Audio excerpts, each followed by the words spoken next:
Help organisation से ज़ेर इंतजाम नसीम अख्तर डिस्पेंसरी के हेड डॉक्टर मुआज ने हिफाज़ानी सेहत के असूलों पर रोशनी डाली। उन्होंने बता दिया किस तरह एहतियात करें, हम बीमारियों से महफूज रह सकते हैं। उन्होंने और क्या कहा, ये देखते हैं। बिस्मिल्लाहिर्रहमानिर्रहीम, अस्सलाम वालेकुम रहमतुल्लाह।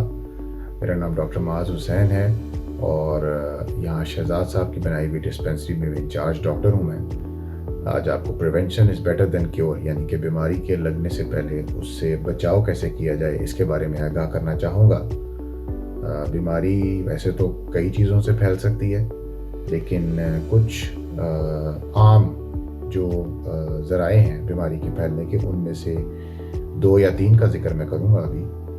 उनमें से एक है जो सांस के थ्रू या ड्रॉपलेट्स जिन्हें कहा जाता है, नमी के थ्रू जो बीमारी फैलती हैं, उनसे कैसे बचा जाए। नंबर 2, छूने से जो बीमारियां फैलती हैं, ख़ुसूसन जल्द की बीमारियां, उनसे कैसे बचा जाए। और नंबर 3, खून के ज़रिए जो बीमारियां फैल सकती हैं उनसे कैसे बचा जाए। इनका जिक्र मैं आपको डिटेल में करूँगा। जी, तो सबसे पहले जो बीमारियां सांस के ज़रिए या नमी के ज़रिए, ड्रॉपलेट्स के ज़रिए फैल सकती हैं, उनमें कुछ बीमारियों के नाम ले देता हूँ। सबसे ऊपर कॉमन फ्लू, आम ज़ुकाम, जो कि निमोनिया की शक्ल इख्तियार कर सकता है अगर बढ़ जाए तो। Number 2, corona. अभी आप 2-3 साल इस बीमारी से हमकिनार हो चुके हैं और इसके डिज़ास्ट्रस और ख़तरनाक असरात से भी हमकिनार हो चुके हैं। तो ये कुछ ऐसी बीमारियां हैं जो सांस के थ्रू फैलती हैं। इनसे बचने के लिए सबसे पहली चीज़ मैं आपको, बल्कि बताने से पहले मैं बेसिकली मास्क का जिक्र करना चाह रहा हूँ। लेकिन मास्क से पहले मैं आपको ये बता दूँ, जो स्मॉग आजकल फैला हुआ है, जिसको हम स्मोक और फॉग का मिक्सचर कहा जाता है, हम डॉक्टर्स की ज़ुबान में इसको स्मॉग कहते हैं और आम ज़ुबान में भी इसको यही इस्तेमाल किया जाता है लफ्ज़। और इसमें जो पोल्यूशन का एक इंडेक्स, बेसिकली हम सादा ज़ुबान में कहूँ तो एक इंडेक्स है, यानी कि वो मेजर है कि कितनी गंदगी है उसमें, कितनी आलूदगी है, वो इस वक्त लाहौर में सबसे ऊपर है। तो इससे आप अंदाज़ा लगा सकते हैं कि कितनी जल्दी बीमारियाँ फैल सकती हैं इसमें। तो इसके लिए मास्क का इस्तेमाल, सबसे पहले सर्जिकल मास्क है, बेसिकली ये 3 लेयर वाला मास्क होता है, ये निशानी है इसकी। और इसको लगाने का तरीका है कि नाक पे रख कर इसको नाक से प्रेस कर लिया जाए और मुंह तक लाया जाए।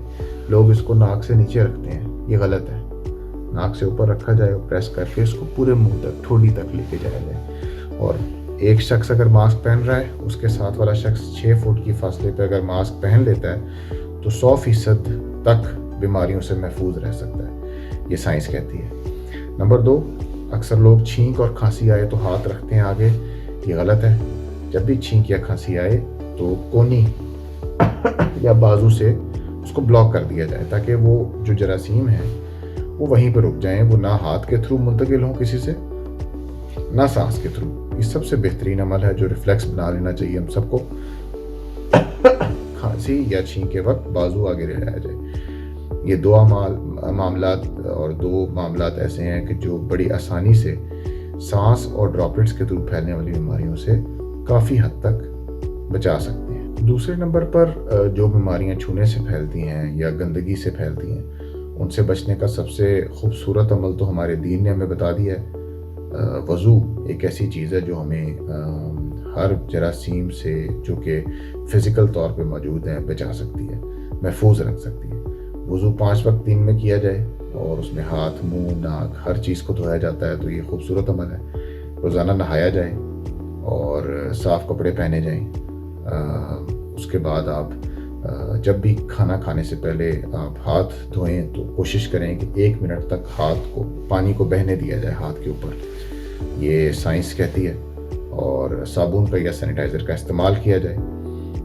किसी से हाथ मिलाने के बाद भी सैनिटाइज़र अगर है तो ठीक, नहीं तो कुछ भी खाने से पहले सिर्फ हाथ धो भी लिए जाएं तो काफ़ी हद तक बीमारियों से बचत की जा सकती है। तीसरी चीज़ है खून के ज़रिए बीमारी का फैलना, और इसमें हमारे मुल्क में सबसे ज़्यादा जो आम बीमारी है हेपेटाइटिस सी यानी कि काला यरकान, उसके फैलने की एक वजह इस्तेमाल शुदा ब्लेड, इस्तेमाल शुदा सरिंजें, टीके, इनका इस्तेमाल है और ये बहुत ज़्यादा फैल चुका है। उसकी वजह यह है कि कुछ आम शख्स को इसकी मालूमात नहीं है, वो केयरलेसली और इस चीज़ को देखते हैं। जब भी आप अपने नाई के पास जाएं, उसे कहें उस तरह को 3-4 मिनट के लिए डेटॉल में भिगोए और नया ब्लेड इस्तेमाल करें। ब्लेड आप खुद ले जाएं या उससे कहें आपको नया दे दे।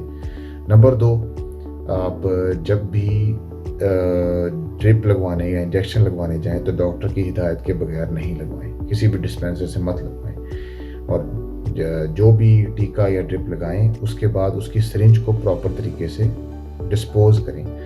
हमारे हर सेटअप में अब डिस्पोजेबल किट्स पड़ी हुई हैं जो वेस्टेज किट्स कहा जाता है इंजेक्शन की, सिरिंज को वो डिस्कार्ड कर देती हैं। ये बहुत ज़रूरी है। लाल रंग की वो बॉक्स होता है और नर्सें और डॉक्टर्स को पता है कि उसको किस तरह से डिस्पोज करना है। उसके अलावा किसी भी तरीके से सिरिंजों को ना फेंका जाए, क्योंकि हमारे यहाँ पे जितने भी नशा करने वाले लोग हैं वो उन्हीं सिरिंजों को इस्तेमाल करते हैं और बीमारियाँ इसी तरह फैलती हैं। एड्स, हेपेटाइटिस बी और सी जैसी बीमारियों को रोका जा सकता है इन तरीक़ों से।